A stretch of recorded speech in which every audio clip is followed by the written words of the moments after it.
they did the obvious, split the last book into 2 parts like they used to do back in those days. Same they did with Twilight and Harry Potter, and they were going to do with it. Hello, what up? It's John, your movie madman, and I'm back.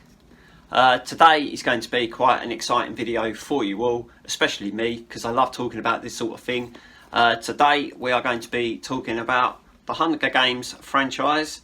We are going to be talking about the 4K restoration, obviously, as well as the history of the film, specifically the censorship struggles of the first one, and the IMAX sequences as well. So there's everything you want to know about the Hunger Games films is in this video, or more. Everything that I know about the Hunger Games films is in this video, or just wondered.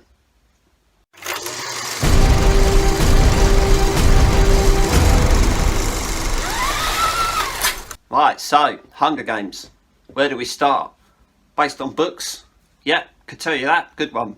They're based on books. I haven't read the books, so I can't tell you if the books are better than the films, but I imagine they probably are, like books usually are. It's one of those standard 3 books split into 4 films. They did the same with Harry Potter, they did the same with Twilight. I'm pretty sure they were going to do the same with Divergent, but then Divergent got cancelled because no one cared.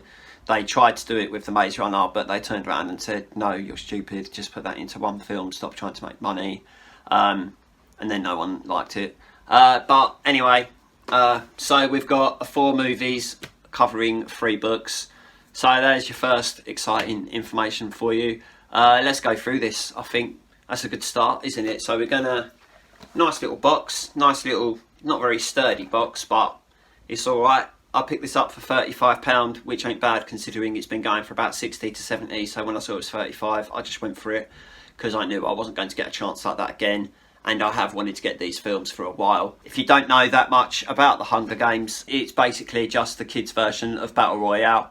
If you've seen Battle Royale, if you haven't, it's just basically, you know, a kids' version of other films that are like Battle Royale, like the Hunger Games. So the first one is the film that had the censorship struggle. When this was first submitted to the BBFC, they were like, there is no way that film is going to pass as a 12A. You're absolutely mad if you think that that is going to pass as a 12A. Go away. So then the distributors had to take it back, cut it down, sent it back to the BBFC, and the BBFC was still like, no, too violent, take it back. If you or just make it a 15. And they were like, no, we want it to be a 12A.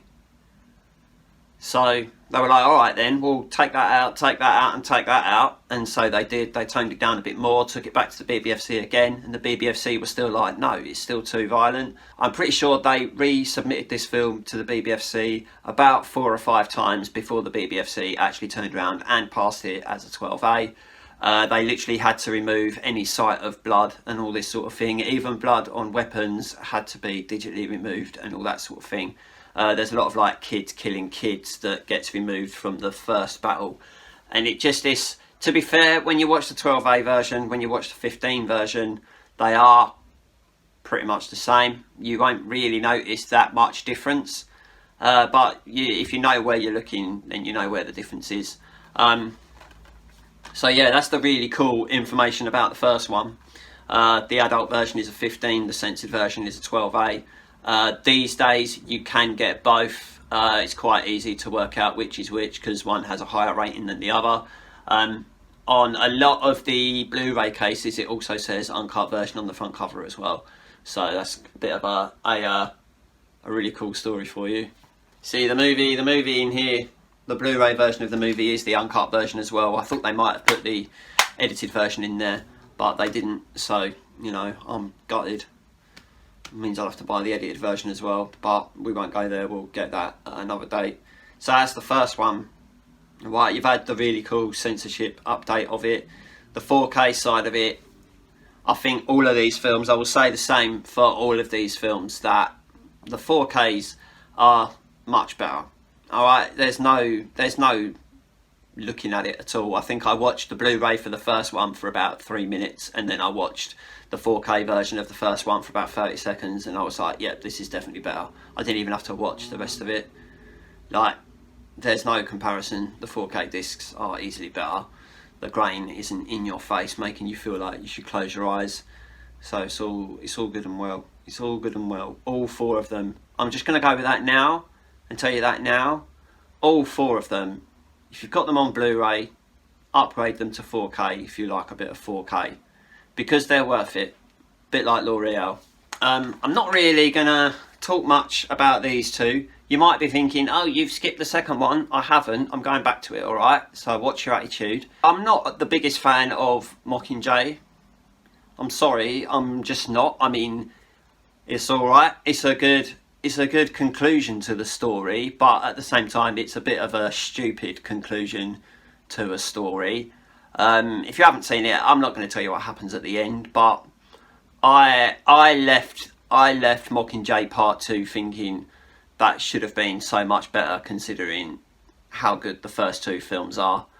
So I do apologise if you guys enjoy Mockingjay Part 1 and Part 2, but these 2 just, they were nothing compared to the first 2, and I was just like, they just bored me. You just spend so long waiting for something to happen, and then nothing happens, and you're just like, oh, brilliant. I'm pretty sure the best part of the second film is Jennifer Lawrence shouting at her cat, which to be fair is pretty funny. But I don't know, like, if you guys enjoy Mockingjay, then they still look incredible in 4K. So the 4K side of it is still brilliant, but we won't. Yeah, I just wasn't the biggest fan of Mockingjay. And finally, more controversially, I'm finishing with the second one because there's a few extra things to talk about the second one.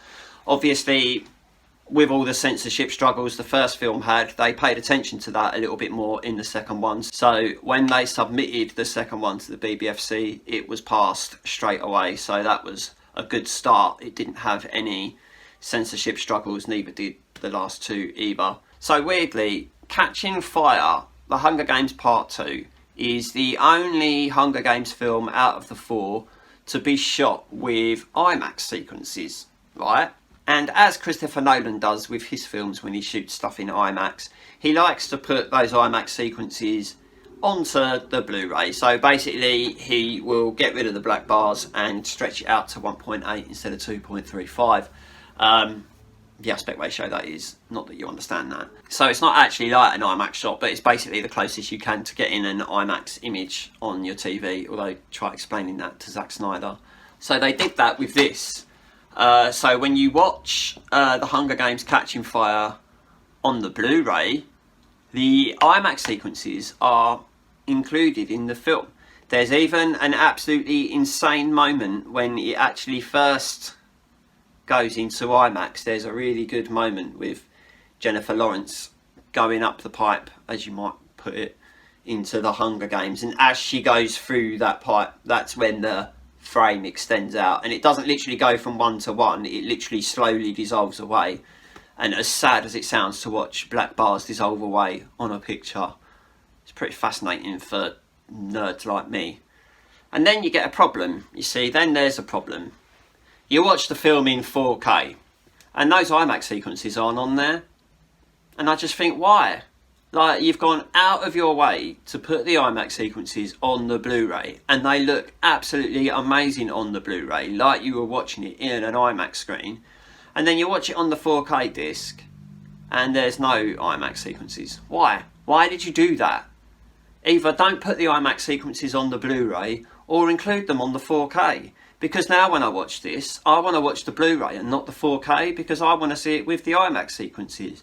I'd say I'm probably about 110% certain that every time I watch through this set, I will probably be watching Catching Fire on the Blu-ray, just because I want to watch the IMAX sequences. That's one of the things you watch these films for. Well, it's not, but whatever. I think the only disappointing thing about that whole set is the fact that it doesn't include the IMAX sequences on the 4K Blu-ray for the second film. But if you're not fussed about IMAX sequences, then go for it. I did. See? The Hunger Games 4K collection. Don't get it expensive. Some websites are selling this for like 80 to 90 quid. And I wouldn't. Don't do that. Don't buy it for 80 quid. But if you can get it for like 50, 40, even 35 like I did, it's a right bargain. and it looks good as well. It just doesn't have those IMAX sequences. That's it. That's all for today. Another fantastic 4K collection for you to look into if you like the Hunger Games. I'm off now, so bye. I'll see you in another video. If you could like this and subscribe, I'd love that. And I will see you again soon, alright? Goodbye.